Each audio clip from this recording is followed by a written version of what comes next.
1975 সালে জাতির পিতা বঙ্গবন্ধু শেখ মুজিবকে হত্যার পর অবৈধভাবে ক্ষমতা দখল করে যখন জিয়াউর রহমান নিজেকে রাষ্ট্রপতি ঘোষণা দেয়, আওয়ামী লীগের নেতা কর্মীদের উপর অকথ্য অত্যাচার চালায়। 75 সালের পর আমাদের ঠিক 71 সালে পাকিস্তানি হানাদার বাহিনী যেভাবে গণহত্যা চালিয়েছে, 75-এর পরেও ওইভাবে আমাদের আওয়ামী লীগ নেতা কর্মীরা তারা অত্যাচার এবং কারাবরণের শিকার হয়েছে। আবার 2001-এর নির্বাচনের পরে তো ওই সমস্ত এলাকায় আরও ভয়াবহ অবস্থার সৃষ্টি হয়। বিশিষ্ট ব্যক্তিত্বকে পর্যন্ত হত্যা করে, আমাদের নেতা কর্মীদের হত্যা করে সেই অবস্থা।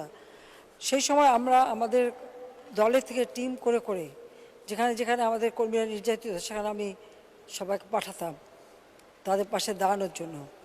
যারাই যেত তারাও কিন্তু হামলার শিকার হতো, কখনো বোমা, কখনো গুলির শিকার হতো। আমি নিজেও এ ধরনের হামলার শিকার হয়েছি। সবসময় অস্ত্রের ঝনঝনানি। এবং বিএনপি নামে যে দলটি সৃষ্টি হয়েছিল, তারা এই আন্ডারগ্রাউন্ড পার্টির বেশিরভাগ লোকই কিন্তু বিএনপিই করতো। আবার কারণ সেখানে প্রতিনিয়ত আমাদের নেতা কর্মীদের উপরে হামলা হতো। কত লাশ যে পড়েছে তার হিসেব নেই।